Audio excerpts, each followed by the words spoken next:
Welcome to Field Notes from Abroad, intersectional conversations centering around intellectual property, communicating across differences, and well-being as professionals living and working around the globe. I'm Laura Gisler, a U.S. patent attorney. I've lived and worked as an attorney in Sweden, Copenhagen, and now the U.S. Welcome to Field Notes from Abroad. Today we have a wonderful guest who I've been meaning to get on the pod for quite some time, Hanane Fathi Roswall. She's a European patent attorney, a double E and with a PhD in wireless communication, a founder at aera, a podcast host, a yogi, a mother, and so much more. Hanane, I'm so glad to have you on the podcast. Welcome. Thank you, Laura. Been very much looking forward to this. It's been in the plans for a while. Totally. I'm glad the timing finally worked out and and just everything, because I know you have so much going on. I think you have such an amazing life story that I'd love to get a little bit into that. I think that will be really inspirational for folks. And then also spend some time talking about some of the different identities and experiences that you bring to your career. I think your background is fascinating, but then what you've done since then in the various pivots and the ways that you've embraced, really multidimensionality and had that strength in your career is something that has inspired me since I think the first time we met. And I should say, full disclosure, Hanane was my colleague, office mate, and I guess technically boss too for about a year and a half, my last year and a half in Copenhagen. So Hanane, sorry, I've been talking so much, but I would love to hear any opening comments from you. Otherwise, I'd love to jump into just your background and where this all began. Yeah, thank you, Laura. Thank you also it's really nice to always talk to you because one gets to reflect it, over one's life and, put a little bit of an external observer hat on. So that's really nice. So maybe I think it's nice for the listener to know that I am a French-Moroccan. So I grew up in France from Moroccan parents, and I live in Denmark. I'm married to a Dane who's Danish Norwegian, and I have also my career has brought me all the way to the Far East in Japan, where I worked for almost 3 years as a scientist. And I see myself as a scientist turned lawyer turned entrepreneur and founder, because I think it shows this multiple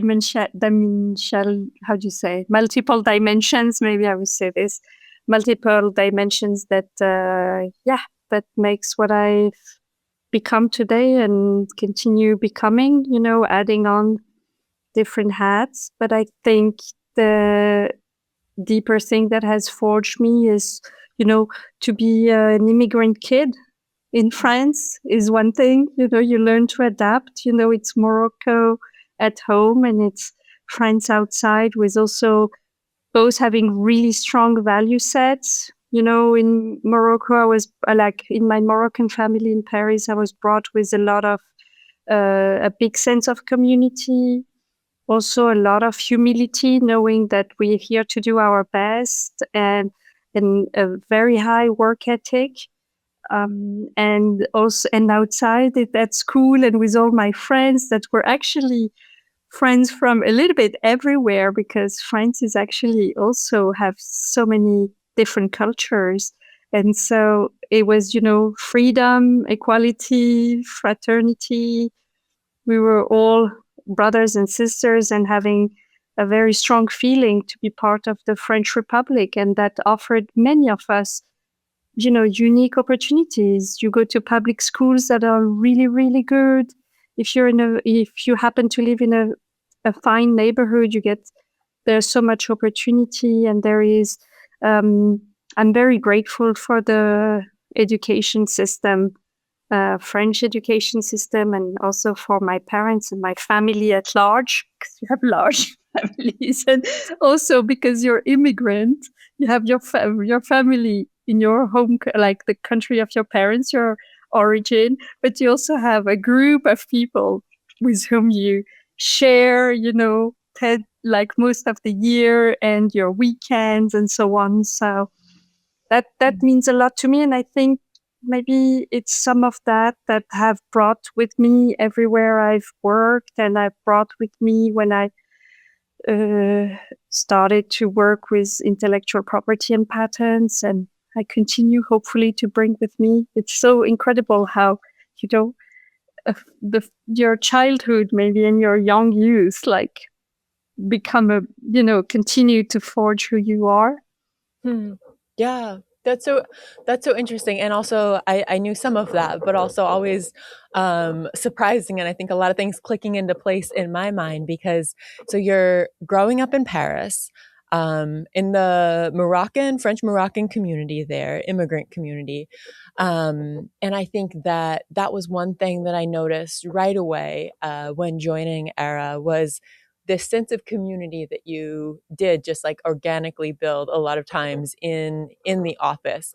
I think calling companies I've had some interesting experiences where like at startups where we're all a big family, and I've oftentimes shied away from that, but I think you were able to embody in many ways I think what people are trying to describe when they're using that family Way. language around a Yeah. company of like really bringing in this sense of belonging and this sense of we're all Yes. in this together. And a big part of that, I think, has been through sharing, like sharing our traditions and our culture, even if, for you, how long has it been since you've been living in France full time? And I Yeah, was an it's a American and hadn't been living yeah. there for so long, but these elements like, yeah, really carry through. Sorry, I asked you a question and then kept talking.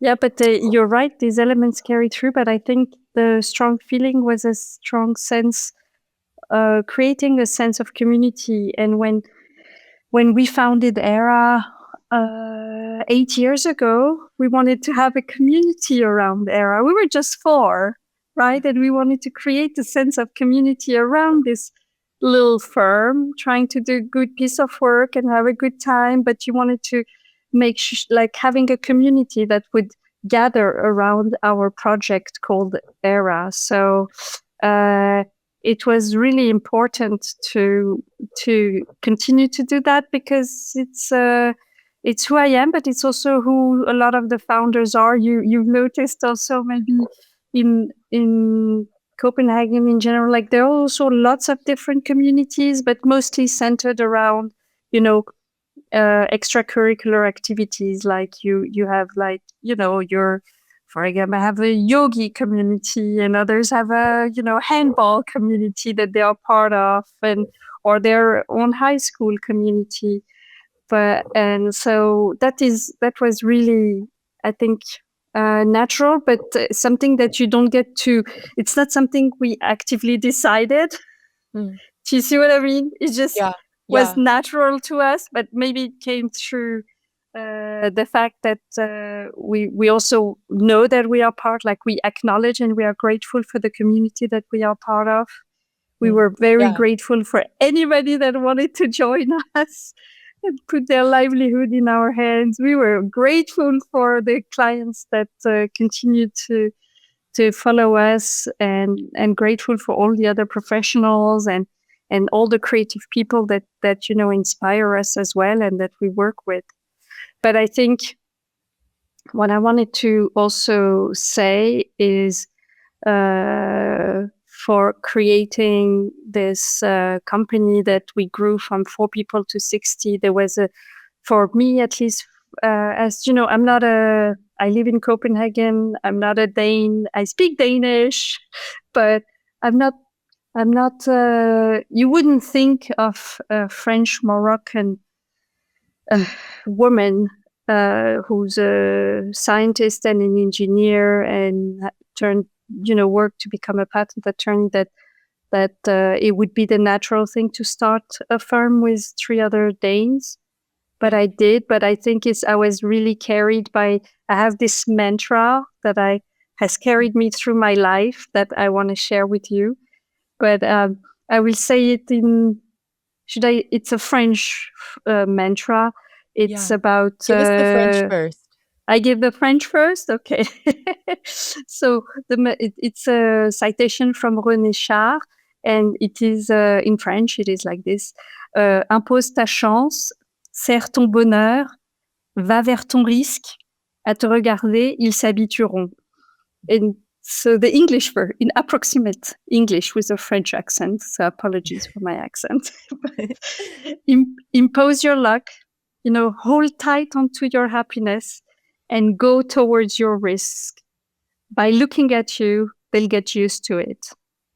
So Mm. it's really something I think that also when I see all the young graduates we take on, all the people that, dare to venture into the patent business or deep into science, there's a lot of this, you got to impose your luck a bit, but Yeah. hold tight onto, your deep happiness and joy, embrace it and hold tight onto it, but then go towards your risk. Go towards your risk. And that's, and then, and there comes then the external world, other people, like by looking at you, they'll get used to it. Others will get used to it. So sometimes you don't need that external validation. Just go for it, do it, and others will get used to it and maybe be inspired and continue to do that. And I think that also is why it's like something that made me, okay, let's go for it. Let's move to Japan. Sure. Let's get into patent. Yes. Let's create a firm. So Mm. Thank you for sharing that. I think it's beautiful and powerful. And I think it really captures the through line of your life in so many ways. And I think hopefully inspiring for many disruptors, which I know is such a buzzword, but people really looking to make a change, or at least that's how it speaks to me, especially with that last part of by looking at you, then what is it? What is it in English? By looking at you, they'll get used to then it. they'll They'll get get used to it. used to it. Exactly. Yeah. And They'll I get think used to seeing you doing these things. exactly. And also for me, when we were first talking about that and you shared that with me, the English translation, um, it really struck me because I think I've so often and spoken to so many people who are looking for role models or looking for what the path forward is that you're supposed to follow. But when you're being an entrepreneur, when you're thinking in these innovative ways, or just any innovators, like there isn't a path there. You're making the path forward. There is no path for you to follow. There is no map for you to follow. And I like that sense of like, they'll get used to it. Like you figure it out, they'll see, and then you'll get used to it. You don't have to have, I guess, like an exact replica or a model that you're following. It's like you can be that replica, and then people, then it's suddenly the new norm or something. I'm interpreting your own. Wait, but you're so right. I don't know if you're suddenly the new norm, but when you grow up in multicultural, I think it's wonderful. But it's also like when you're young and you're a teenager and you're going through a lot, like you're looking for models, but you have very few, engineer or scientist women, and then you know of like from similar background as you are, having a similar culture, and at the end you stop looking and you're like, you know what, I'm Hanan, and it is what it is. I Yeah, do with my yeah, shortcomings, and I'll work on them, and I'll keep going. And I think, but I think it's still great to be able to provide role model and for people. But when no role models are there, then just go for it. You yeah. know, Beautiful. Exactly. And thank you for clarifying, not the new norm, but more of like people get used to like, oh, this is just them. This is how they are. this This is is who this they is now the are, new thing and that's allowed, And so anyways, like yeah. So we jumped ahead to founding Aera, but I want to go back a little bit more and touch on, because before you got to Aera, you did a whole lot of things too.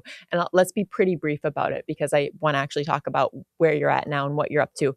But so you're growing up in Paris, you're in school there, somewhere along the line, you graduate from university, you get a master's, you get a PhD, you live in Japan.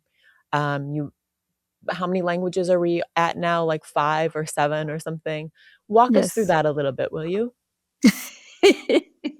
Yes, it's also something that my parent taught me. They're like, Mm. when you live somewhere, you gotta learn the culture, you gotta learn the language, you do your best, because by meeting the people, you meet more than their culture. You know, you meet a certain level of sensitivity. You really meet a whole, it's like one thing is the language, but through the language, you learn a more sensual culture, through the senses of Yeah. how they Yep. perceive the world, how you interact with the world, how you reason also. So I was always taught, like, you got to learn. So then through this, I've learned many languages.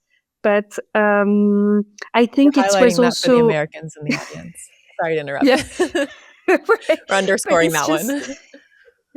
but Sorry, that is continue, please. the hurdle that Americans have, and not many people speak Moroccan Arabic, so you gotta learn that.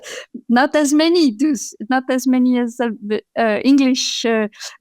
There's not as many French speaking people as English speaking people. Then you have to learn English, and you go on and on. But then you start to learn really specific ones, because for me, it was important to connect and to really be able to have to really feel for who I'm connecting with and the people I was, working with and had as friends. And I left France, I think 2001.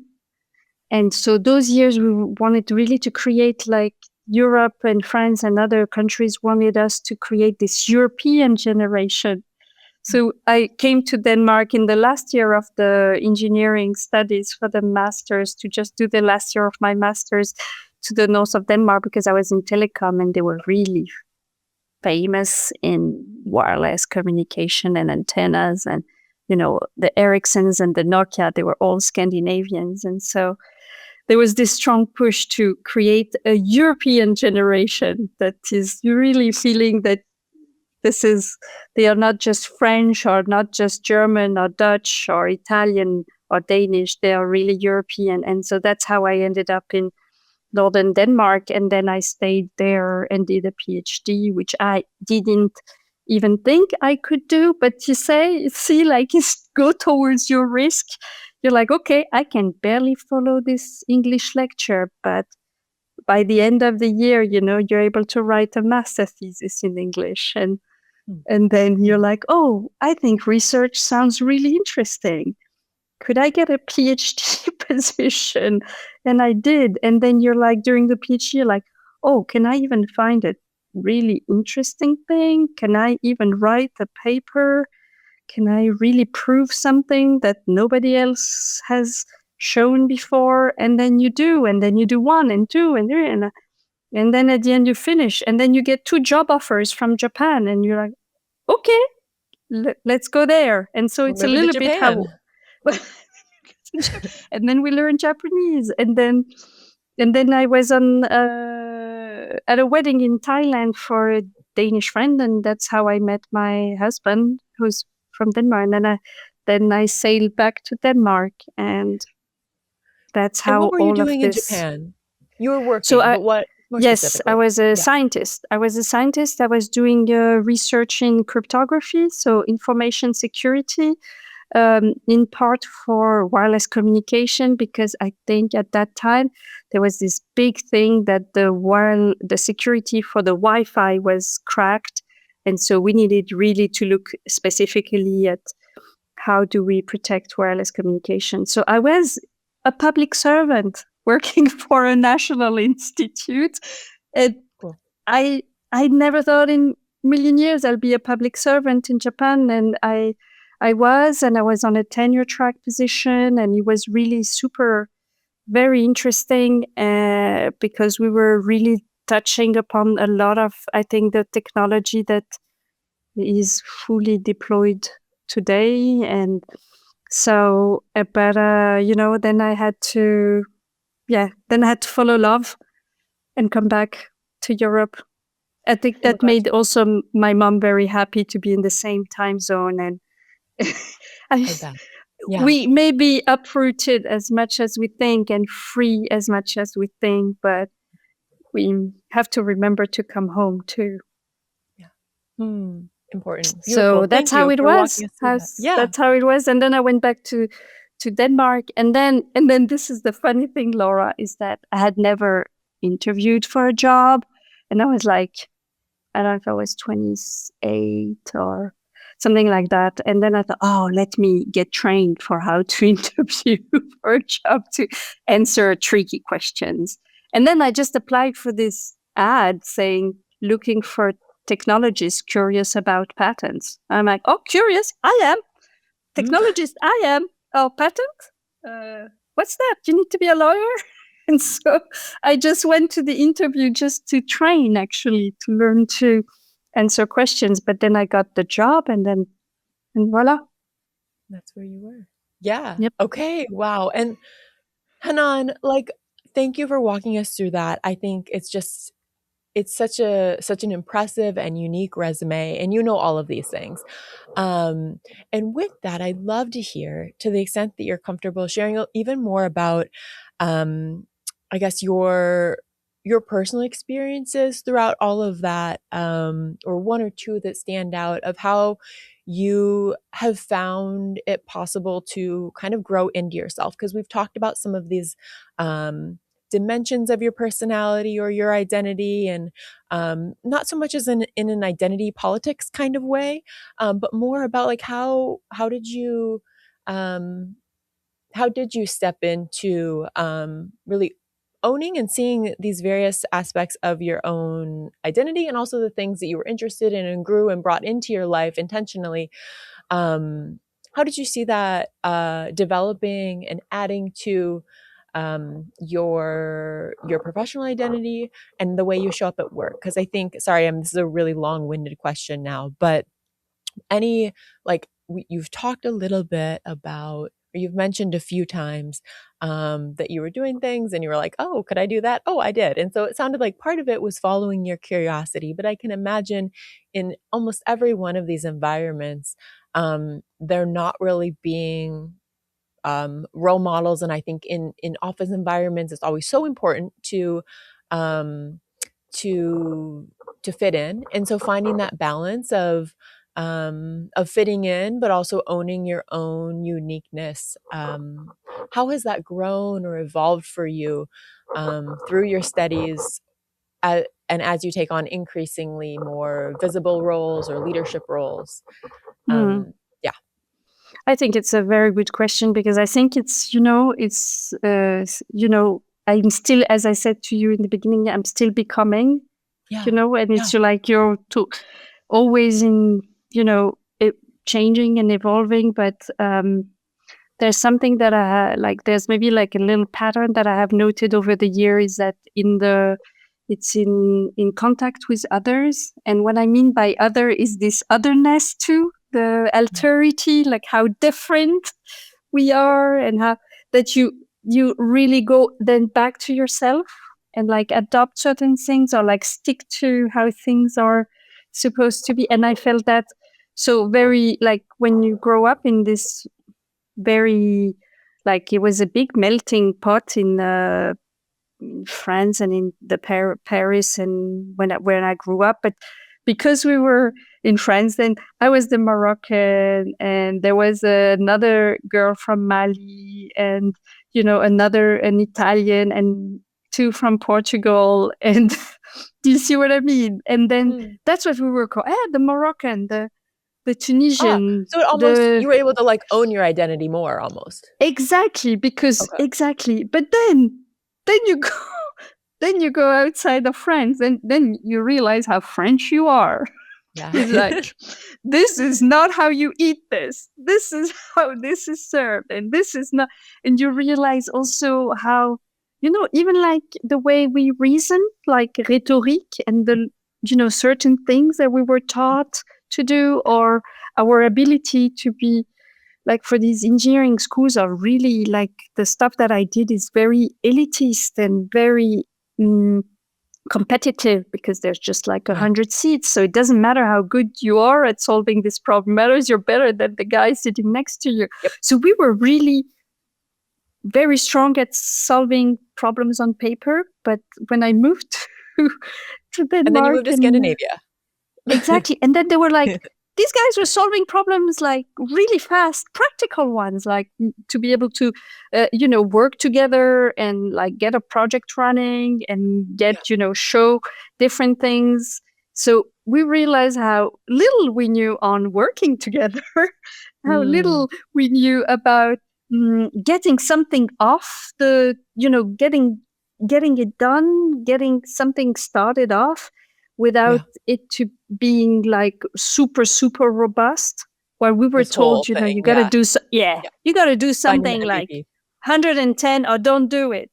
So there you also start Mm. to, do you see what I mean? To adapt. And it was the same, like wherever I was, there was this, I knew somehow like certain values, sure, but like where I wanted to go and how I wanted to evolve, I had to get out and see Yeah. what was out there and open to that and experiment with it. And then like, then get back again into, see like what you're adopted, because there were certain things, for example, like the Scandinavians taught me a lot about collaboration and being able to really work together, but in the sense of like a lot of communication, etc. But then the Japanese, I learned like the sheer force of adding your vectors to each Mm. other and having this constant uh like we worked massive hours, but we also relied a lot on each other, but it was more like adding on each other's vector than the Scandinavian way, which is really like you divide certain pieces and then you build it together and you have a whole discussion on planning first. And also I learned it, for example, in Japan, a lot more nuances because the culture is quite different and there were a lot of tacit body language, certain, how you never say no, for example, you just say maybe, and things like you have to do realize that there is like a dictionary, like that's what was very strong for me. But in all of this, I just realized that we're just stronger together, and Mm. for that I need to. It's important for me to go towards the other person and also to go towards the otherness, like how the part that is very different in that person, Yeah. very Yeah. different from me, and then so that I can also like take some of that back. So I don't know And I if think, I don't know if I answer completely your question because it's ever evolving. yeah, absolutely. No, I think you did, and I think that's incredibly compelling what the direction you decided to take the question in. Because I think what I'm hearing is like you're engaging with all of these other cultures and making them in some ways making them your own, and also bringing an openness to learn and then integrate what you're seeing as either their best practices or places that you realize, oh, I'm actually weak in this area or less experienced in this area from the culture, from the cultural norms that I grew up in. And I think that is, and I'm recharacterizing this and probably mischaracterizing to some extent, so sorry. But I just think that like that's such that's so powerful because it can be in such strong contrast to, I think, a lot of times what we know about human psychology oftentimes in the brain is that when we enter new environments, we tend to default to shutting down and kind of stepping back into our ownness. And I think there's nothing wrong with that in a lot of ways, but especially in like working environments or when you are collaborating with others, being able to bring that openness and, like you said, go towards go towards the other person, and trying to understand, even what you're referring to as this otherness of just trying to understand how they're different and how that actually can be a huge benefit to not only the work project, but to like your life and your development as a person. And I think that's something that I would love to now maybe talk about a little bit is, so now you're working in patents. Back to your career timeline here. You're working in patents and you're going to found aera, and I would love to talk about, you mentioned a little bit about the founding, but some of the founding piece and whatever you'd like to share about that. And then moving forward, what that transition has been like for you as going from an individual contributor and probably some sort of various leadership roles to now um, being, like you said, someone who you're asking people to put their livelihood in your hands. You're also building something with these three other Danish guys. And anything about that experience that you'd like to share, because I think those are very different, or can be very different mindsets and approaches in the professional space. But I can't imagine that you just flip from one to the other. So anything you'd like to share about that entrepreneurial journey, which now 8 years in the making. Yes, for sure. I don't know if I've fully digested Right. And that's the the thing. 8 years, I but I know it's tell you ongoing. exactly. I don't know, And you guys are for running at such a pace. And has it yes, been 2 years now since the merger yes, with Rouse, which has been a whole yes, nother, I feel like, exactly, reinvention, evolution for of the sure. company, of at least terms of leadership, the dynamics of how we're working. We have so many, there's so many more, it's so much bigger of a company in many ways, but also Era's still this little pocket.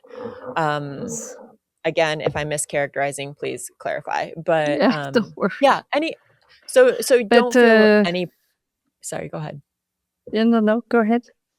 Oh, just say, don't feel any pressure to give a full summary of this is what happened and this is how it's impacted me. But just, I guess, any running impressions as you are digesting Mm, them, things that you feel yeah. like you've learned or seen or would be helpful for other people who maybe are in a similar position of either making a pivot or have moved into a founder role and trying to just get their bearings on what have I Mm, gotten mm, mm. myself into here.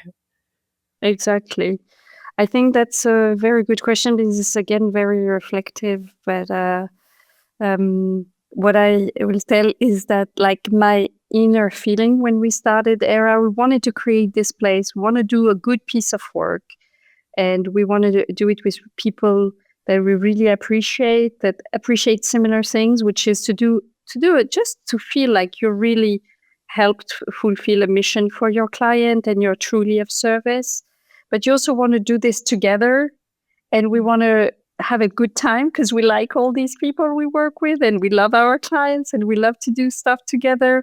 So that came with a lot of, it was intense in the sense that doing a good piece of work like that requires a lot of effort, but doing it together, that is like, okay, we say in Danish "løft i flok," like we're lifting as a group of people, as a tribe, and that we also spend time together to have a good time, to have, go do these crazy music videos or seasonal videos, to go bring everybody to Berlin for our 5-year anniversary. Like all these things, they were so important to us, and it didn't matter how much these things were. It mattered, of course, we had a limited budget, but we were deciding on the budget, but they were pretty large. So it was like, instead of It was doing a value. marketing, It wasn't an like afterthought. exactly. But then I tell you this that I don't think anybody knows is that when we founded Era, I'm like, everything that I did before has prepared me for this. This is really, I am prepared. I'm ready. This is the right thing. Everything before has prepared me for this. And guess what? Not at all. Nothing prepared you. Okay, yeah. I think I have not been. I've been prepared, right, as an attorney, as a single contributor, or even as a a leader of some sort, but nothing prepares you for this, what an entrepreneurship journey will teach you. And this thing, I didn't realize this, how heavy the responsibility is of being in charge of other people's livelihood, and being also grateful for them to accept to work with you. Of course, not taking away any of their, their own free will and deciding power, but mostly to say that, I didn't think that it would be, you know, such a, such a responsibility that I really did feel on my shoulder, which is why, like, you try really to do the impossible and stuff, which I think is also part of the journey. And there's all these other things, like administrative things that are not always very interesting, and you still have to take good care of that. But the great thing was, like, to be able to, I never thought I would be able to create these, I don't know, 7, 8, seasonal videos, greetings, and creating this. You did one with us, like, you were part of, like, the creative team. Actually, we selected Yeah, that was awesome. your pitch for doing this multiverse one, inspired of this everything everywhere all at once. I mean, that is really an amazing, and doing it all together. All the colleagues, everybody was playing a role in this, and getting out of their comfort zone. So that was not prepared, for example. Yeah. But all these other things, onboarding people, onboarding clients, getting huge accounts, having to do that while being very few people.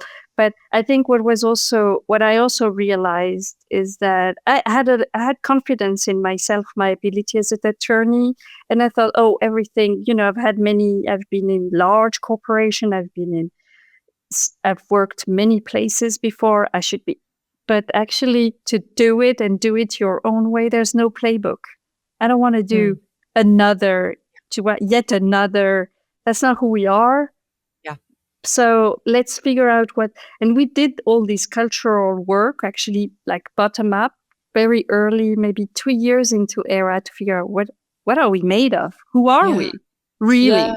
And so it's all the colleagues. We were maybe, I don't know if you were 8 or we were 10. We were definitely below 15 at that time. And that had really, I think, helped, because these were really lived values. Like, we would sit and make decisions, and the decisions will be based, is this in line with our value of people, our value of being committed, of our value of being bold, our value of having fun? Like, is this also our commitment to diversity? Is it? Right? Like, you're about to make a decision on a budget or this or that, and really, and I could see it also for all the people that we got on board. Like, you could sense, like, when we presented the values, whether they had affinity or they didn't have affinity. So this way, like, you naturally attracted, for most part, people that resonated with this.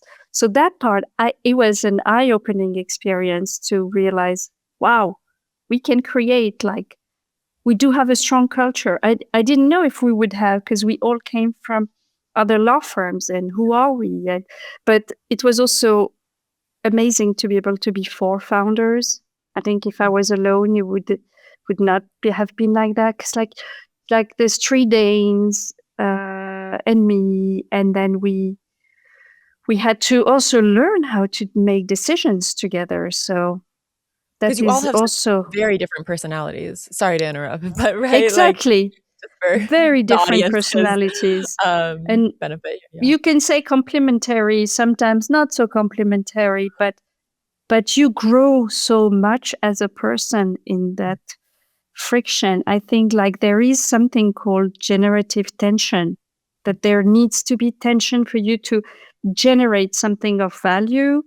And I really realized, like now, like, you have enough, like, I have enough years to look backwards to say, like, we were able to have thoughtful disagreements, and we were able to discuss, but still feeling in a safe environment. We were also equal partners. So that also you didn't have like one that, like, we're creating this very egalitarian Yeah. system in the decision process and in that reflected in the ownership.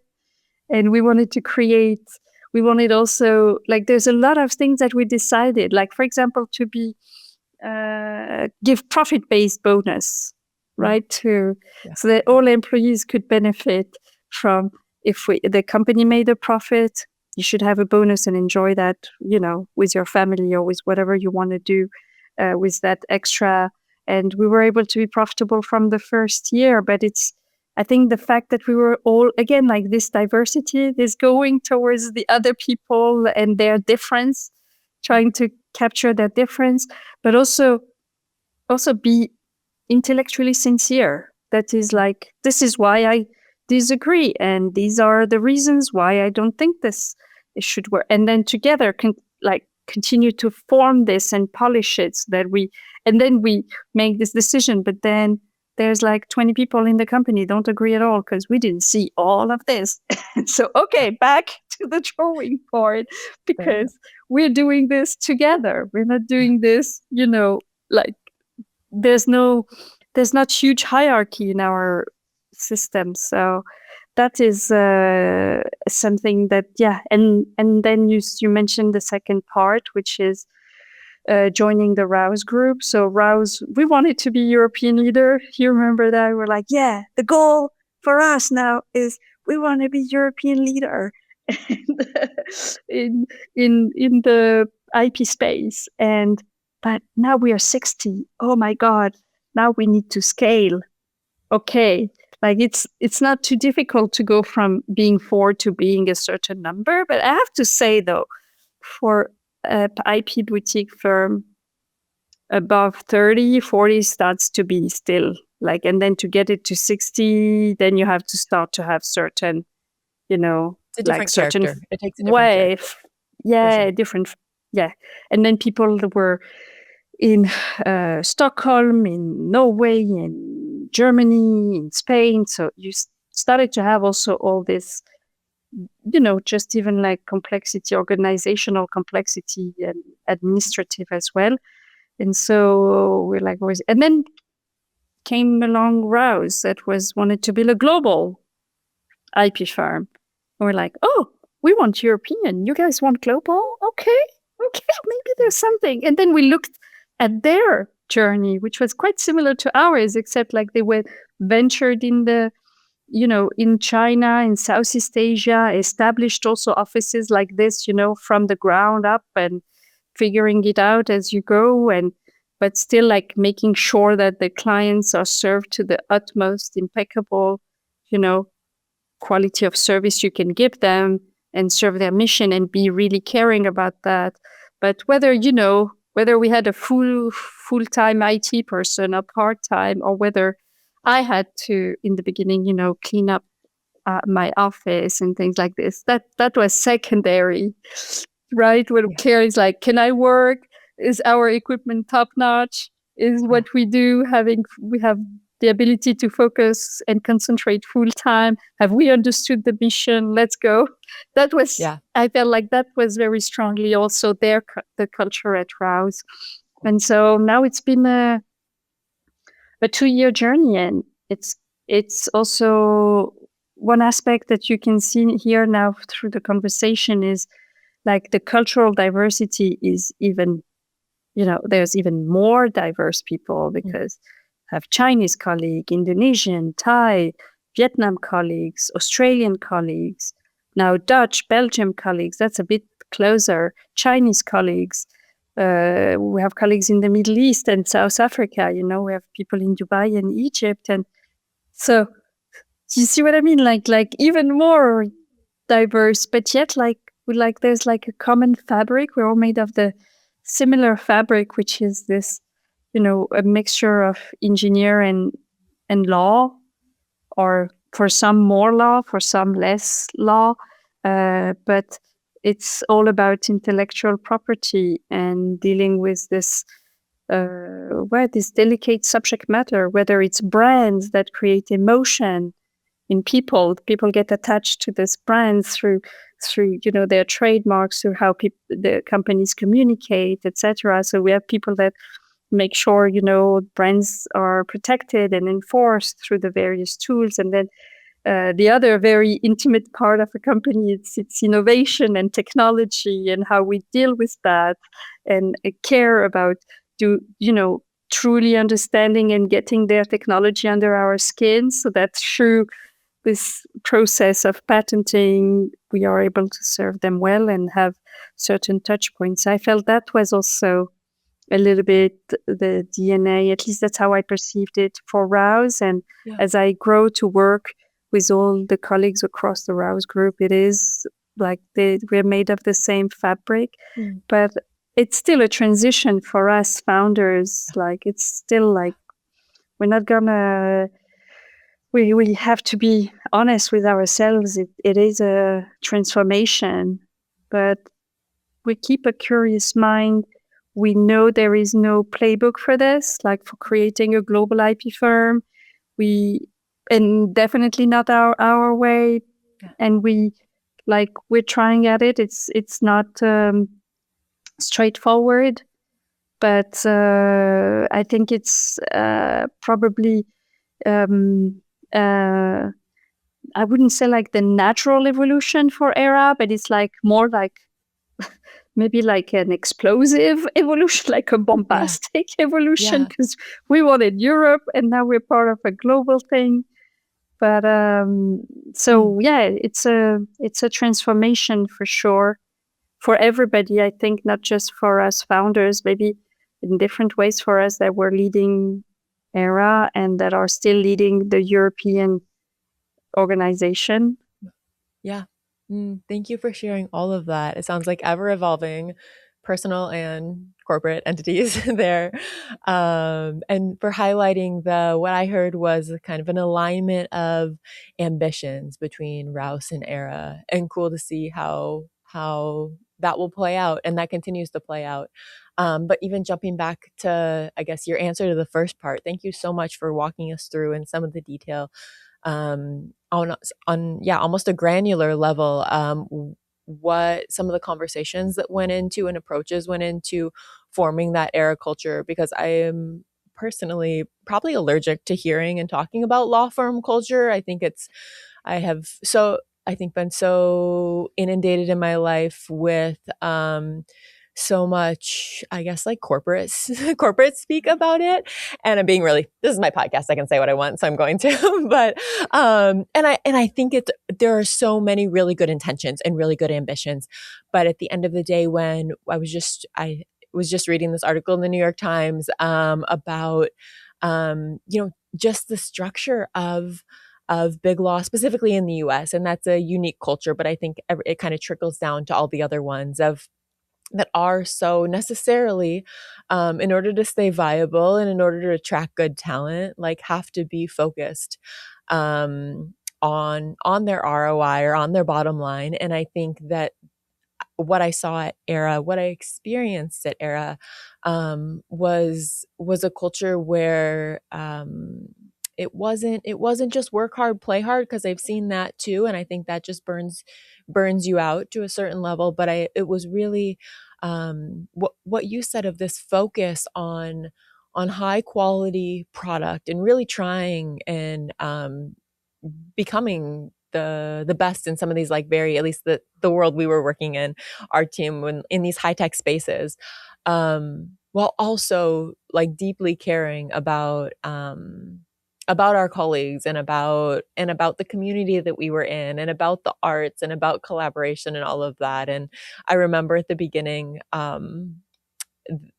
you telling me and a couple of people telling me, "Oh, we love coming to the office. It's so fun." And it was one of my first days on the job, so I smiled politely, and was kind of like, I think I'm usually more of a work from home girly."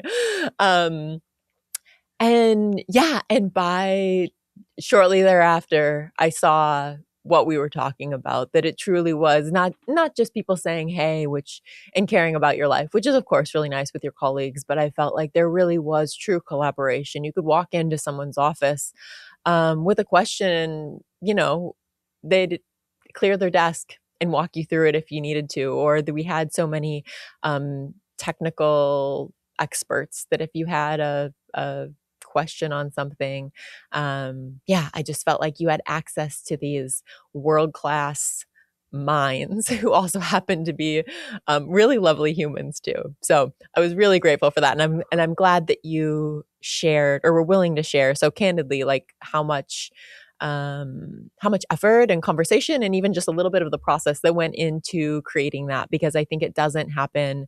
What I was trying to say with talking about some of the big law or just the default firm culture is it is so competitive, and I think there's a place for that, and I think that it doesn't happen um, without an effort. It's not going to be organically arising in the current level of capitalism that we are in, I believe. So thank you so much for taking the time, and I think sharing a perspective that, yeah, really only a founder who's been in those rooms, who's seen that go well and then seen that go poorly, and having to take it back to the drawing board, like you said, just seeing, yeah, what all that looks like. So thank you so much.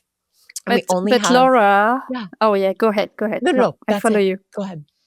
Do you think that it would have been possible to create a similar IP boutique firm in the US? Or do you think some of it is also because of the Scandinavian culture, I've been thinking this about that a flat lot, actually. hierarchy and stuff? Yeah, yeah. And I think, right, that is such a great question, because I think Aera was as close to a highly effective corporate structure that was that felt like, yeah, it had some distributed decision making power, and it seemed overall like positive for human flourishing. So on just like a philosophical intellectual level, I was very interested in it too, and so I actually have been thinking about that a lot. And I think, you know, when I left the US, I think I would have said, I'm not sure. And now with the way things are going, I think just the um Scandinavia does such a good job in many ways, of course, and not a not an ideal society where we can talk about that another time, but they do such a great job of building that social safety net and having it feels like the normative culture in some sense, at least. And I was just in Sweden and Denmark, so I can only speak to those, and also those are both as an outsider. But there there just is there's just an approach to work that is intense, but I feel much healthier than the normative culture in the US. There's not just parental leave, but that's one of them.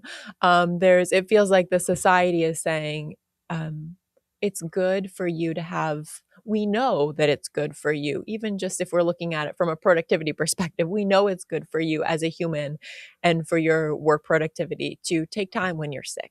We know that it's good for you to take care of your kids when you're sick. We know that if you come to the office when your kids are sick or everything's going on, you're not going to be very good worker anyways.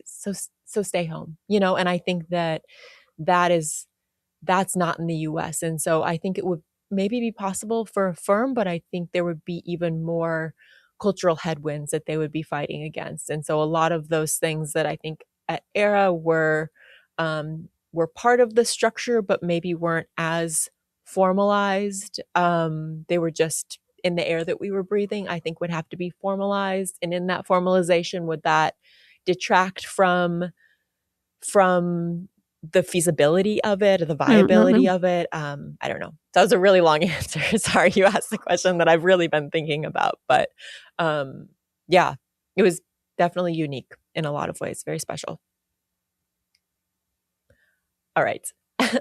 We only have probably like 10 more minutes here, and I really want to talk about um when we weren't talking about work, Hanan. I felt like we really connected over, we were doing yoga on the balcony in the mornings and talking about um life in some ways outside of work. And I had a question here, and I'm just going to read it because I really want to make sure um I get it right.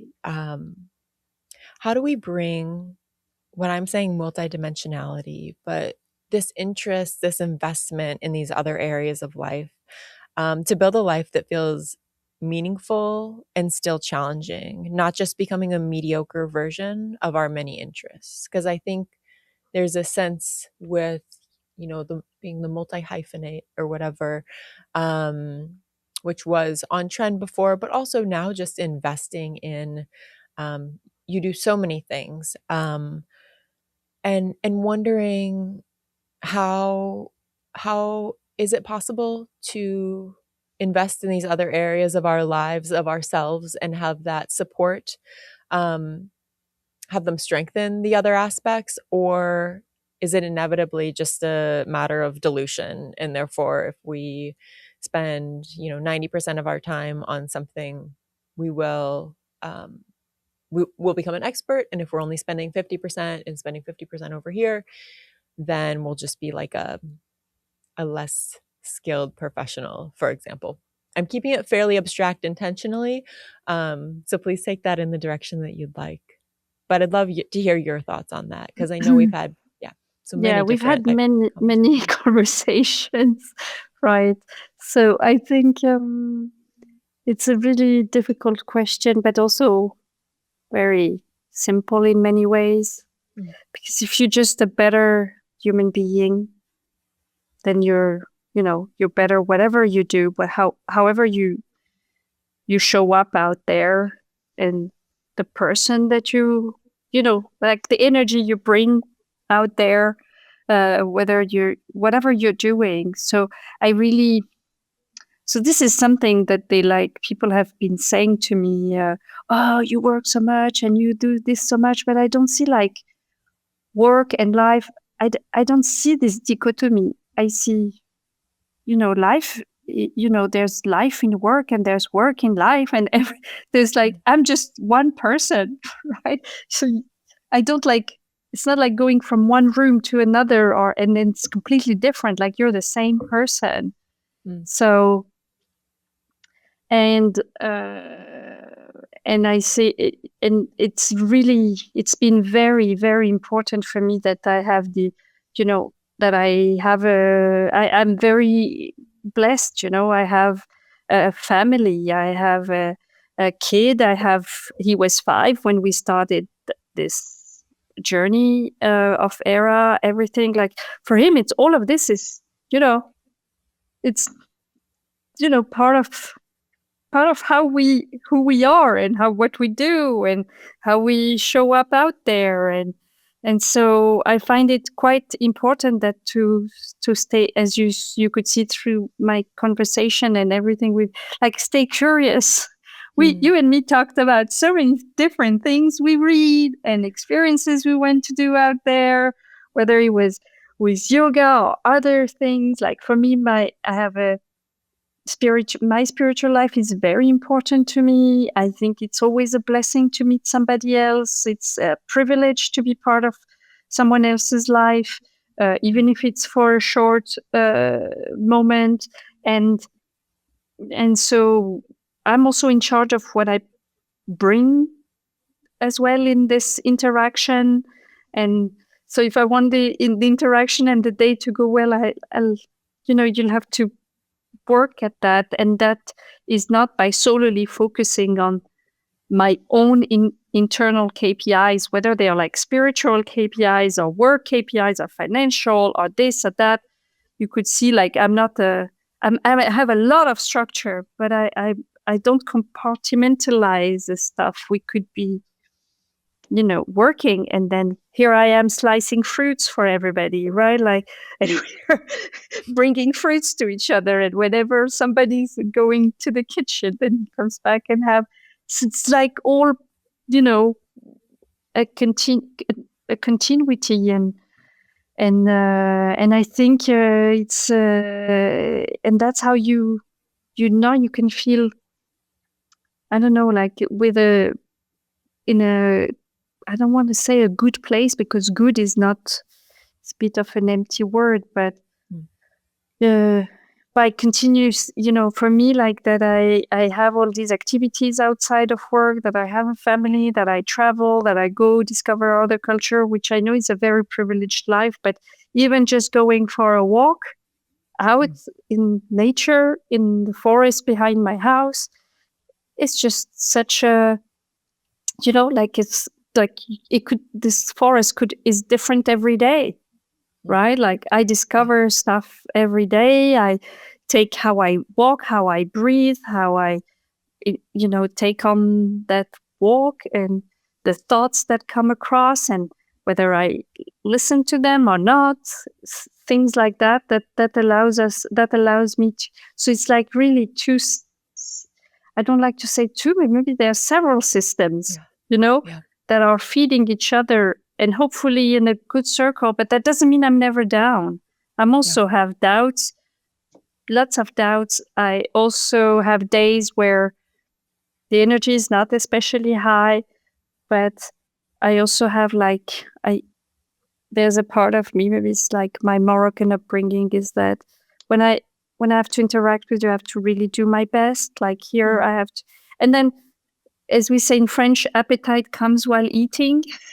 C'est appétit vient en mangeant. That means that by trying to, to be fully present and bring a positive energy to the situation, that helps me get on by, have a better day than when I started at minus I don't know how much because I had this huge migraine and whatnot, or you don't know, like Woke up to things 6,000 emails. or whatever, something, and like, Yeah. oh, only 6 times 1,000. I don't know. You can just say, okay. Oh, there's a bug. There's a bug. There's a bug in this mailbox. I don't know. But you see what I mean? Like also having this, it's also a little bit kind of a constant work. Yeah. But at the same time, what allows me to constantly work, I think, just analyzing myself, is not compartmentalizing between work and life and leadership and friendship and all these ships, relationships and whatever, mentorship or what we're just this is a part of a constant flow, and that's why I have to take very good care of myself, and with the morning yoga that we used to do and the meditation, and to also be aware of like, how am I today? Is it a 5 out of 10 day, or how are we starting today? And what do we bring in today out to the world? So I don't know, is this too abstract? Do you want more That's specific beautiful. Thank example, you or? so much. I for attempting that question and for answering it so masterfully, because I posed it to you or was wanting to ask you because that was something that I observed like so strongly, was how powerfully you held structure in your life, and yet it seemed like effortlessly many days just flowed through all these different identities or roles you were in or activities you were participating in or initiatives that you had brought to the firm or to your life or to our team. And so thank you for, I think the conversation we've had so far highlights that, but being able to distill it down like you did here in some words is also really powerful. And also to hear that much of it is intentional, that it seems like a lot of it is responding to yourself and your own experience, but then also really intentionally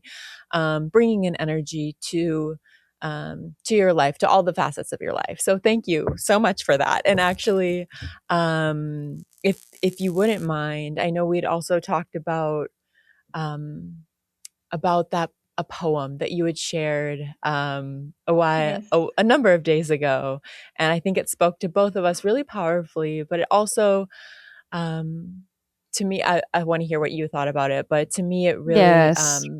it really illustrated this quote that you started us with of going after these big goals and chasing through our fears and holding tight to our happiness. Yes, Yeah. holding tight. Yes, I would love to share. I stumbled upon this poem called Hug the Air from Ariel J. I think she's also she's an artist, like she's a songwriter, she sings. I think you guys should, maybe we can put the link in the show notes so people, because when Absolutely. she says it, it's just so powerful. But wait, when we prepared, I wanted to finish with this poem because it carries a lot of hope, but also forward energy, but also acknowledging our fears. So here we go. Hug the air. So I started getting what I asked for, and I got scared. I almost handed it back, 'cause I ain't never been up that high. I started living how I asked for, and then I rebelled, like I was under attack, 'cause I ain't never been up that high. I started flying like I had seen in my dreams for years, and then I fell, scared of wings growing out my back, 'cause I ain't never been up that high. But when I hit the ground and the soil held me close and whispered, "You'll do so well. Hug the air, and she'll hug you back." Then the rain came. No, I know you've never been up that high. Then the rain came and washed me clean. The strike of lightning set some fire to my dreams. And the wind climbed under my wings, lifted me up again with one big swing, and I was flying, beaming with pride. I know the elements are cracking a smile. I think I'm ready. Wow, I ain't never been up this high. So I hope all of your listeners and you are continue to go up this high. And even if it looks scary and you start to fight it back and you think you have wings growing out your back and all of this, just keep on flying high and hug the air. Beautiful. Thank you so much for that, Hanane. And thank you for this conversation. It's been really inspiring and such a joy. So I really appreciate your time and everything you've had to share with us. Oh, but thank you. Thank you so much for the conversation. It's always so, insightful as well for me to talk to you. And I hope, I wish you all the best, and Field Notes from Abroad maybe got a little bit of a different taste today in this abroad, like meeting the alterity, meeting other people, going Beautiful. out and other experience.